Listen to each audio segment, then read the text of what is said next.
Hello friends, എല്ലാവർക്കും good morning. അപ്പോൾ പത്തനംമാറ്റിൻ്റെ ഇന്നത്തെ സൂപ്പർ ഹിറ്റ് വിശേഷത്തിലേക്ക് എല്ലാവർക്കും സ്വാഗതം.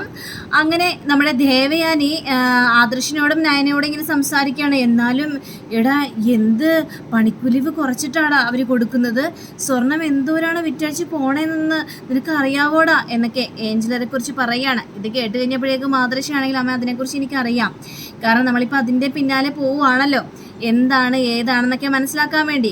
ഇതിന് പിന്നിൽ അവരെന്താണ് കളിച്ചതെന്ന് അറിയാൻ വേണ്ടിയാണല്ലോ നമ്മൾ ഈ കാര്യത്തിന് മുൻകൈ എടുത്ത് ഇറക്കിയിരിക്കുന്നത്.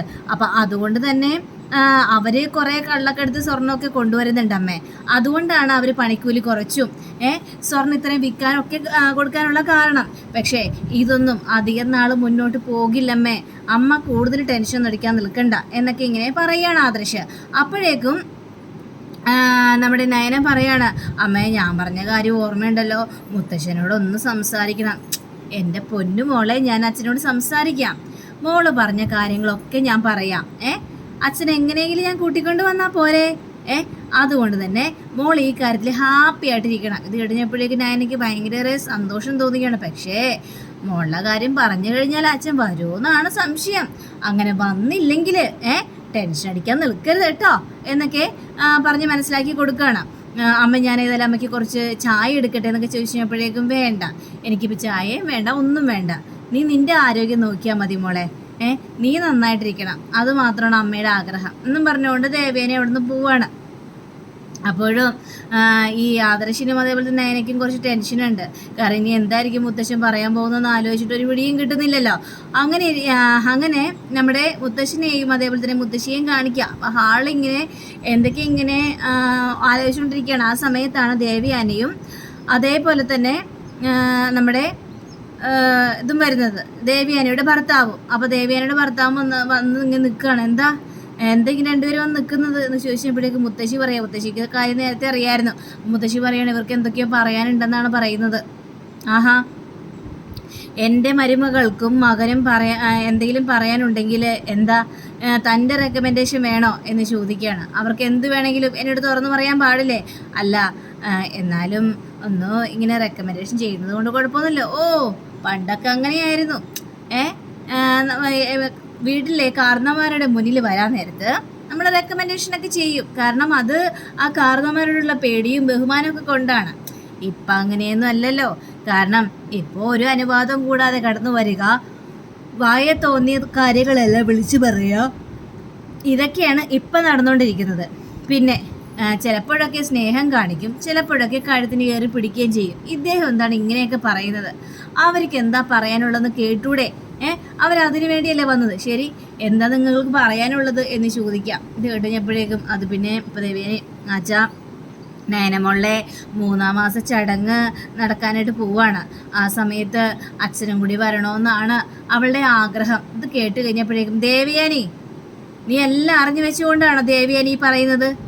ഞാൻ അങ്ങോട്ട് വരില്ല എന്നും ഈ ചടങ്ങിന് പങ്കെടുക്കില്ല എന്നും ഒക്കെ നിനക്ക് നന്നായിട്ട് അറിയാലോ. പിന്നെ നീ എന്തിനാ കൂടുതൽ കാര്യങ്ങൾ ഇങ്ങോട്ട് ചോദിക്കാനായിട്ട് വരുന്നത്? ഇത് വളരെ മോശമായി പോയി ദേവയാനി എന്ന് പറയുകയാണ്. അപ്പോൾ അതല്ല അച്ഛാ, അത് അവളുടെ ആഗ്രഹമല്ലേ. എന്താഗ്രഹമാണെന്ന്? നിന്റെ മരുമകള് ഇവിടുന്ന് എന്തും പറഞ്ഞാൽ പോയെന്നറിയാമോ? ഇവിടുന്ന് ഇറങ്ങാൻ വേണ്ടി കുറേ പുരാണങ്ങൾ വെച്ചു കൂട്ടി, എന്നിട്ട് എന്നെ ഒരു താറുമാറാക്കിയ രീതിയിലല്ലേ, ഒരു നാണം കെടുത്തുന്ന രീതിയിലല്ലേ നിന്റെ മരുമകൾ ഇവിടുന്ന് ഇറങ്ങിപ്പോയത്. എന്നിട്ട് ആ മരുമകളുടെ 3-ാം മാസ ചടങ്ങിന് ഞാൻ വരണം പോലും. ഇതൊക്കെ പറയാനായിട്ട് നിനക്ക് എങ്ങനെ തോന്നി ദേവയാനി?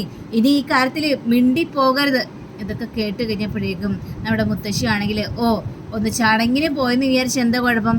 താൻ മിണ്ടരുത്, തനിക്കും അറിയാമല്ലോ കാര്യങ്ങളൊക്കെ എന്താന്ന്. പിന്നെ എന്തിനാ കൂടുതൽ സംസാരിക്കാനായിട്ട് നിൽക്കുന്നത്? ജയ, ഇനി ഈ കാര്യം പറഞ്ഞുകൊണ്ട് എൻ്റെ മുന്നിൽ വരരുത്.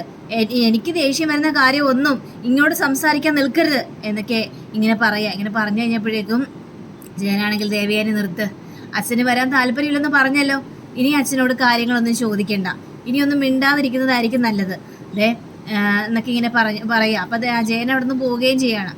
അപ്പോൾ വീണ്ടും ദേവയാനി ഒന്ന് കാല് പിടിച്ച് നോക്കുകയാണ്. അച്ഛാ, എന്തിനാ അച്ഛാ ഒന്നും വരാൻ പാടില്ല അച്ഛാ എന്നൊക്കെ ഇങ്ങനെ ചോദിക്കുകയാണ്. അതിൻ്റെ ആവശ്യമില്ലെന്ന് ഞാൻ പറഞ്ഞല്ലോ, പിന്നെ എന്തിനാ അതിൻ്റെ കാര്യമൊന്നുമില്ല എന്നിങ്ങനെ സംസാരിക്കുക.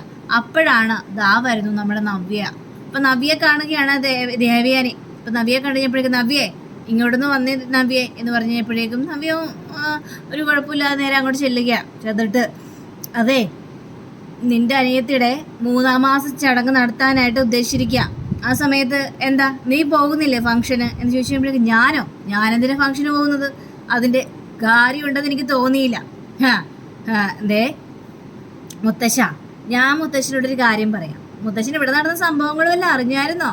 ഞാനേ എൻ്റെ വീട്ടിൽ പോയി നല്ല ഒന്നാന്തരം പ്രശ്നം ഉണ്ടാക്കിയിട്ട് തന്നെയാണ് വന്നത്. കാരണം എന്താണെന്നറിയാമോ? നന്ദു ഇല്ലേ, നന്ദു AN ജ്വല്ലറിയിലെ MD അറസ്റ്റ് ചെയ്യാനായിട്ട് ഒരുങ്ങി. ഇത് കേട്ട് കഴിഞ്ഞപ്പോഴേക്കും മുത്തശ്ശന് ചെറിയൊരു ചിരിയൊക്കെ വരികയാണ്. അവളെ അഹങ്കാരം കാണിച്ചതാ. കാരണം ഞാനിപ്പോൾ അവിടെ ജോലി ചെയ്യുന്നുണ്ടല്ലോ, അപ്പോൾ ഞാൻ അവിടെ ജോലി ചെയ്യാൻ പാടില്ല. എൻ്റെ ജോലി തട്ടിത്തെറിപ്പിക്കണം. ഇതിനു വേണ്ടിയാണ് അവൾ ഈ കളികൾ മുഴുവനും കളിച്ചു കൂട്ടിയത്. പക്ഷേ അവൾ കളിച്ചാലൊന്നും എൻ്റെ ജോലി ഒന്നും തെറിക്കാനായിട്ട് പോകുന്നില്ല. പക്ഷെ അവൾ കാണിച്ചത് അഹങ്കാരം തന്നെയല്ലേ മുത്തശ്ശ?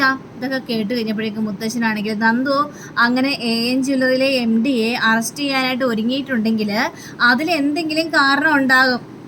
നന്ദു എന്ന് പറഞ്ഞ ഒരു പോലീസ് ഓഫീസറിനോട് എനിക്ക് കുറച്ച് മതിപ്പും സ്നേഹമൊക്കെ ഉണ്ട്.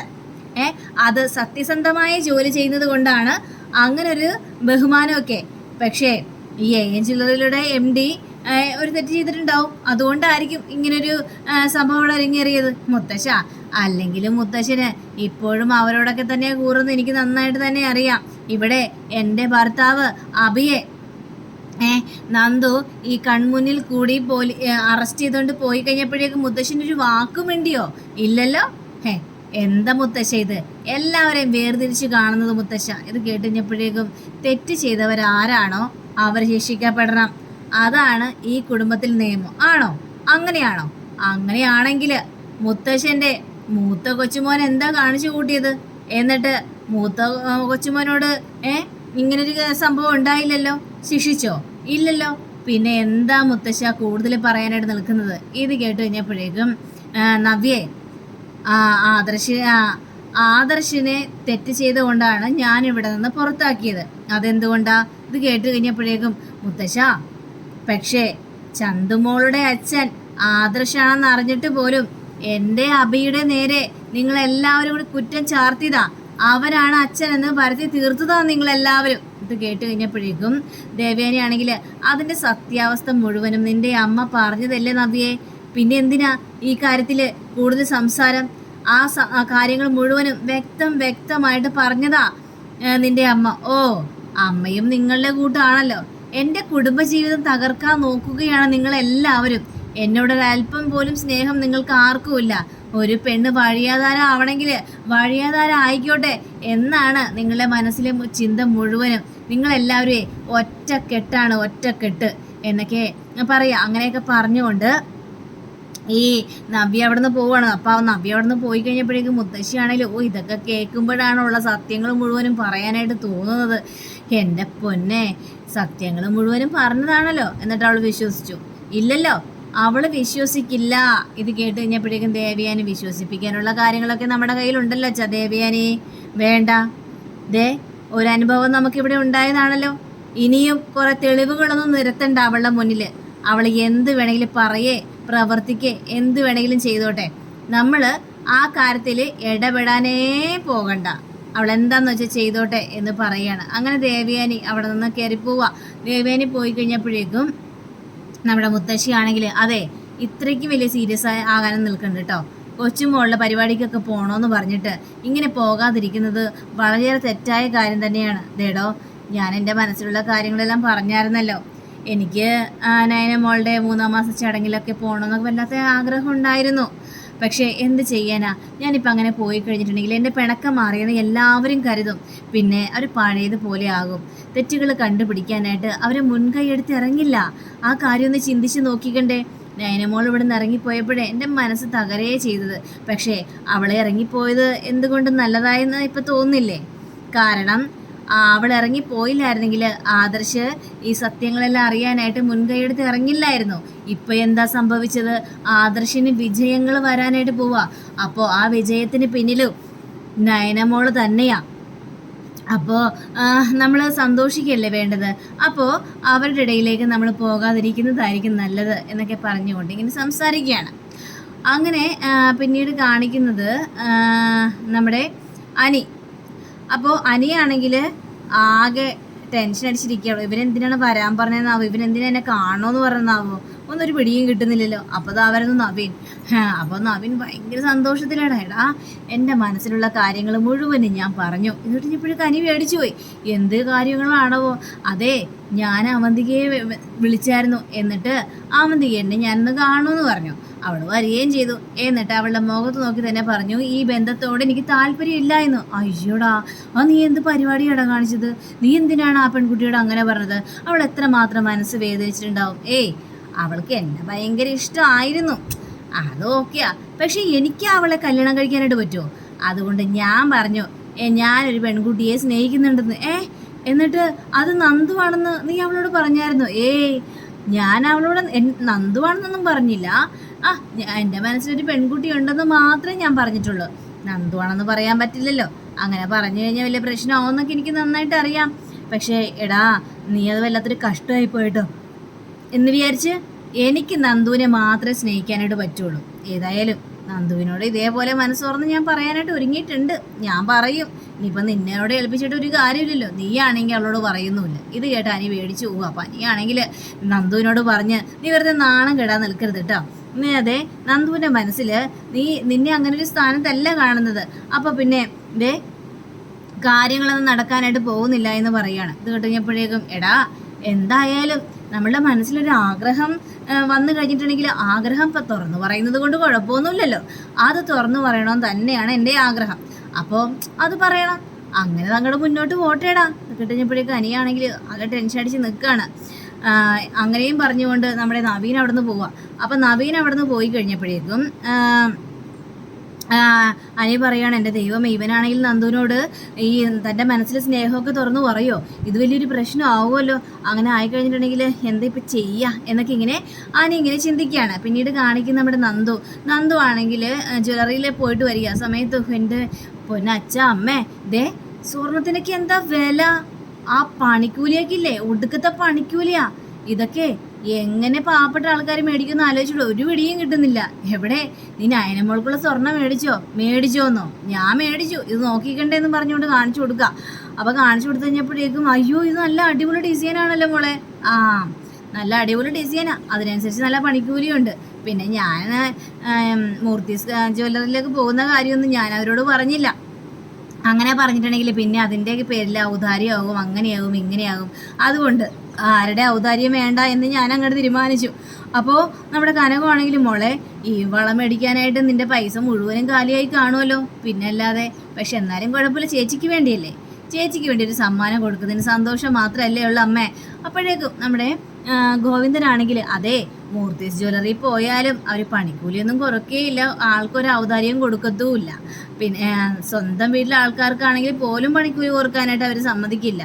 അങ്ങനെ ആരും ഔദാര്യം പ്രതീക്ഷിക്കേണ്ട എന്ന രീതിയിലാണ് അവർ മുന്നോട്ട് പോകുന്നത്. അത് അച്ഛൻ പറഞ്ഞ ശരി തന്നെയാണ് കേട്ടോ. ആരെയും അങ്ങനെ സഹതാപത്തോടു കൂടി തന്നെ അവരൊന്നും നോക്കിയൊന്നുമില്ല എന്നൊക്കെ ഇങ്ങനെ നന്ദുവും പറയാണ്. ഏതായാലും ഞാൻ ഈ വള കൊണ്ട് വെച്ചിട്ട് വരട്ടെ എന്നും പറഞ്ഞുകൊണ്ട് ഭയങ്കര സന്തോഷം തോന്നുകയാണ്. വള കൊണ്ട് വെക്കുകയും ചെയ്യണം. ആ സമയത്ത് നമ്മുടെ നന്ദുവിനോട് പറയുകയാണ്, ഏതായാലും നിൻ്റെ കല്യാണം ആകുമ്പോഴത്തേക്കും ഇതിൻ്റെ ഇരട്ടി സ്വർണം നിൻ്റെ ചേച്ചി തരും. അതുകൊണ്ട് പേടിക്കേണ്ട ആവശ്യമൊന്നുമില്ല. അയ്യടാ, അതിന് കല്യാണം ആയാലല്ലേ ഞാൻ കല്യാണം കഴിക്കാൻ തീരുമാനിച്ചിട്ടില്ലെങ്കിലോ എന്നും പറഞ്ഞുകൊണ്ട് നന്ദു അവിടുന്ന് പോവാണ്. ഗോവിന്ദൻ അത് കേട്ടുകഴിഞ്ഞപ്പോഴേക്കും ആകെ സങ്കടം തോന്നി. അങ്ങനെ പിന്നീട് കാണിക്കുന്നത് നമ്മുടെ അനാമികയെയും അവന്തികയെയും അതേപോലെ തന്നെ അവധിയുടെ അച്ഛനെയാണ്, നാഗേന്ദ്രനെ. അപ്പം നാഗേന്ദ്രൻ പറയുകയാണ്, മോളെ നീ സങ്കടപ്പെടേണ്ട മോളെ, അവൻ പോണെങ്കിൽ പോട്ടെ. ഏതായാലും അവൻ നിന്റെ മുഖത്ത് നോക്കി പറഞ്ഞു ഈ കല്യാണത്തോട് അവന് താല്പര്യമില്ല എന്ന്. വേറൊരു ബന്ധത്തിന് പോകാനാണ് അവന് താല്പര്യം. അപ്പോൾ പിന്നെ അവൻ്റെ പിന്നാലെ നടന്നിട്ട് കാര്യമുണ്ടോ? കാര്യമില്ല. അതുകൊണ്ട് അവനെക്കാലം മികച്ചൊരുത്തനുണ്ട്. അവനെ അങ്ങോട്ട് നമുക്ക് ആലോചിച്ചാലോ? ഇത് കഴിഞ്ഞപ്പോഴേക്കും എന്താ ചെയ് പറയുന്നത്? നവീനേട്ടനേക്കാളും മികച്ച ആളോ? അച്ഛൻ എനിക്ക് വേണ്ടി കണ്ടുവച്ചത് ആരെയാണപ്പോൾ എന്നൊക്കെ ചോദിച്ചപ്പോഴേക്കും ഞാൻ കണ്ടുവച്ചിട്ടൊന്നുമില്ല, നിന്റെ കൺമുന്നിൽ തന്നെ ഉണ്ട് എന്ന് കേട്ടുകഴിഞ്ഞപ്പോഴേക്കും എൻ്റെ കൺമുന്നിലോ? അതാരാത് എന്ന് ചോദിക്കുകയാണ്. അത് മൂർത്തീസ്, ഇപ്പോഴത്തെ മൂർത്തീസ് കമ്പനിയിലെ MD ആണ്. ഇത് കേട്ടുകഴിഞ്ഞപ്പോഴേക്കും അനിയേട്ടനോ? അനിയേട്ടൻ എന്താ നിന്റെ മറച്ചെറുക്കനല്ലേ? അനിയെ നിനക്ക് കല്യാണം കഴിച്ചാൽ എന്താ കുഴപ്പം മോളെ? അയ്യോ അച്ഛാ, ഞാൻ അനിയേട്ടനെ അങ്ങനെയൊന്നും കണ്ടിട്ടില്ല അച്ഛാ. പിന്നെ എങ്ങനെയാ അച്ഛാ? ഹാ, ഇനി കണ്ടാൽ എന്താ പ്രശ്നം? നവീനേക്കാലം എന്തുകൊണ്ട് യോഗ്യൻ അത് അനി തന്നെയാണ്. അതുകൊണ്ട് നീ അനിയെ കല്യാണം കഴിച്ചെന്ന് വിചാരിച്ച് ഒരു കുഴപ്പവും സംഭവിക്കാനായിട്ട് പോകുന്നില്ല. ഇനിയിപ്പോ അനിയെ കല്യാണം കഴിച്ചാൽ മൂർത്തി അനന്തപുരിയില് നിനക്ക് വലിയൊരു സ്ഥാനം തന്നെ കിട്ടും മോളെ എന്നൊക്കെ പറയുമ്പോൾ അവന്തികയുടെ മനസ്സിങ്ങനെ മാറിക്കൊണ്ടിരിക്കുക. അതുകൊണ്ട് അനിയുടെ മുന്നിൽ പോയി നീ നിന്റെ പ്രണയവും സ്നേഹവും ഒക്കെ കാണിക്ക്. അവന്റെ മനസ്സൊന്ന് ഇളക്കാനായിട്ട് ശ്രമിക്ക്. അവനൊരു കല്യാണം കഴിച്ചതാ, അതോടനെ ആ ഡിവോഴ്സ് നടക്കുമല്ലോ. അപ്പൊ പിന്നെ അവന്റെ ജീവിതത്തിലേക്ക് കയറി പറ്റിയെന്ന് വിചാരിച്ച് ഒരു കുഴപ്പവും സംഭവിക്കാൻ പോകുന്നില്ല എന്ന് പറയുമ്പോൾ അവന്തിക്ക് ഇങ്ങനെ ഒന്ന് ചിരിക്കുക. അപ്പൊ അങ്ങനെയും കാണിച്ചുകൊണ്ടാണ് നമ്മുടെ ഇന്നത്തെ റിവ്യൂടെ അവസാനിച്ചിരിക്കുന്നത്. അടുത്ത റിവ്യൂവിനെ കാത്തിരിക്കുക, സബ്സ്ക്രൈബ് ചെയ്യുക. എല്ലാവർക്കും നല്ലൊരു ദിനം ആശംസിക്കുന്നു. നമസ്കാരം. Thank you. See you. By.